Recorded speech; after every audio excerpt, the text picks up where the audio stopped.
जय श्री कृष्ण मित्रों, ज्योतिष शास्त्र के इस चर्चा कार्यक्रम में आप सभी का बहुत बहुत स्वागत है। ज्योतिष शास्त्र के अनुसार सभी 9 ग्रहों में चंद्रमा अत्यंत महत्वपूर्ण ग्रह है। यह अच्छी और बुरी दोनों स्थितियों में आपके जीवन को बहुत गहरे तक प्रभावित करता है। यदि आपकी कुंडली में चंद्रमा अच्छी स्थिति में है तो वह आपको मानसिक स्थिरता, सकारात्मक दृष्टिकोण, सुख समृद्धि और संतान सुख प्रदान करता है।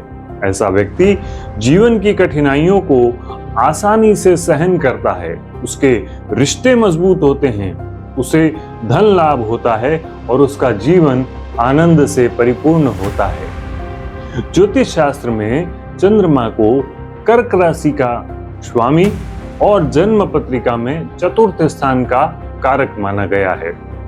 जिस तरह से सूर्य मुख्य रूप से आत्मा का और पिता का कारक होता है, ठीक उसी प्रकार से चंद्रमा मुख्य रूप से मन और माता का कारक होता है। यदि चंद्रमा शुभ स्थिति में हो तो उसकी पहचान कैसे करेंगे? ज्योतिष शास्त्र के अनुसार सबसे धीमी गति वाला ग्रह है शनि और सबसे तेज गति वाला ग्रह है चंद्रमा। आपको यह जानकर आश्चर्य होगा कि जिस दूरी को तय करने में शनि देव को 2.5 साल लगते हैं, चंद्रमा उसी दूरी को केवल 2.25 दिन में या 2.5 दिन में तय कर लेता है। अब बात करते हैं चंद्रमा की अच्छी और बुरी स्थितियों की। यदि आपकी कुंडली में चंद्रमा अच्छी या मजबूत स्थिति में है तो यह सदैव आपके मन को शांत और प्रसन्न रखेगा। साथ ही आपके जीवन के प्रति आपका दृष्टिकोण सकारात्मक रहेगा। मजबूत चंद्रमा आपको मानसिक रूप से मजबूत बनाता है। आप कठिन परिस्थितियों में भी निराश नहीं होते और आप हर हालात में अपने सिद्धांतों और मान्यताओं पर अडिग रहते हैं। कुंडली का मजबूत चंद्रमा आपको दयालु, क्षमाशील और दूसरों के प्रति संवेदनशील और सहानुभूति रखने वाला बनाता है। मजबूत चंद्रमा आपको जीवन में सुख समृद्धि प्रदान करने के साथ ही संतान सुख भी प्रदान करता है। मजबूत चंद्रमा वाला व्यक्ति को मां का पर्याप्त सानिध्य और आशीर्वाद मिलता है। ऐसा व्यक्ति अपनी मां को लेकर बहुत संवेदनशील होता है। इसके साथ ही अच्छे चंद्रमा के कारण आपके अपने जीवन साथी और अन्य करीबी लोगों के साथ भी रिश्ते मधुर और मजबूत होते हैं। मजबूत स्थिति के चंद्रमा के कारण आपको औषधियों और दवाओं आदि का भी अच्छा ज्ञान हो सकता है। यदि आप साझेदारी में व्यापार करते हैं तो वह भी आपके लिए लाभकारी हो सकता है। मजबूत चंद्रमा की स्थिति में मजबूत चंद्रमा आपको धन संबंधी परेशानियों से बचाता है और आर्थिक रूप से मजबूत बनाए रखता है। आप जीवन में उच्च शिक्षा प्राप्त करते हैं और आपके विदेश यात्राओं के योग भी बनते हैं। चंद्रमा के प्रभाव से आपको अनेक यात्राएं करने के अवसर मिलते हैं।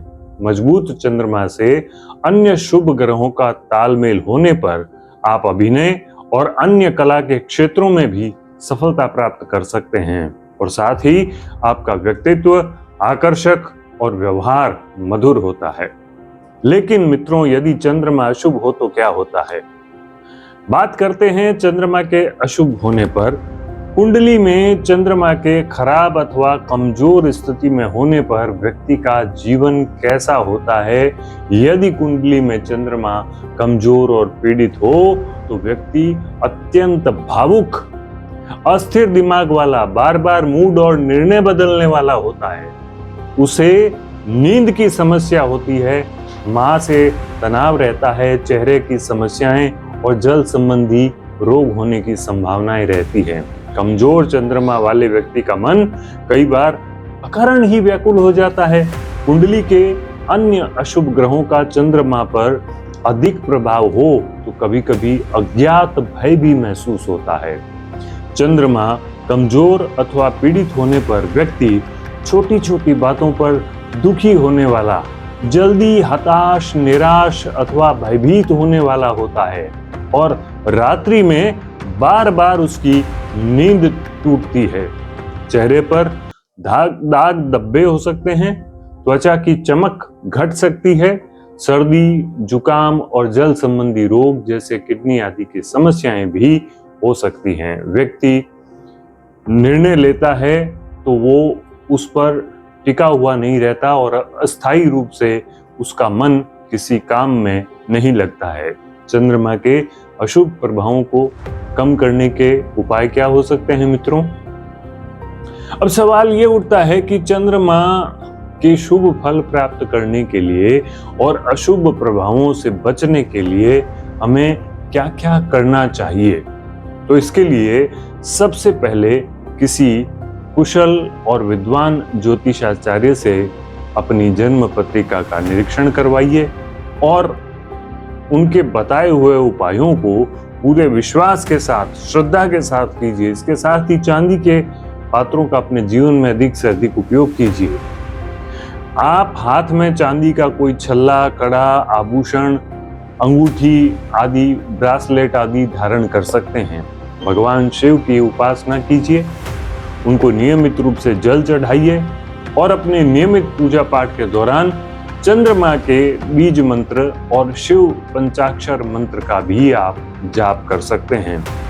महर्षि वेदव्यास के द्वारा एक नवग्रह स्तोत्र है और उसके अंदर भी चंद्रमा का एक मंत्र दिया हुआ है, उसको भी आप देख सकते हैं। और चंद्रमा को शुक्ल पक्ष के दौरान आप जल अर्पित करेंगे तो भी आपको शुभ फल प्राप्त होंगे। चंद्रमा के शुभ फल प्राप्त करने के लिए माँ अथवा माँ समान स्त्रियों की सेवा करें, उनका सम्मान करें, उनका नियमित चरण स्पर्श करके आशीर्वाद लें। रात में जल्दी सोएं, सुबह जल्दी उठने की आदत डालें। भोजन के अंदर आप दूध, पनीर, दही और छाछ जैसी चीजों के साथ शुद्ध सात्विक भोजन करें और भगवान शिव का स्मरण करते रहें, क्योंकि भगवान शिव चंद्रमा को अपने शीश पर धारण करते हैं। ये सब उपाय पूरे विश्वास के साथ, श्रद्धा के साथ निरंतर करने से चंद्रमा आपको पहले की तुलना में अधिक शुभ फल प्रदान करेगा। अगले कार्यक्रम में फिर किसी ग्रह पर चर्चा करेंगे, ज्योतिष के किसी और विषय पर बात करेंगे। तब तक देखते रहिए अभिनव टाइम्स। जय श्री कृष्ण।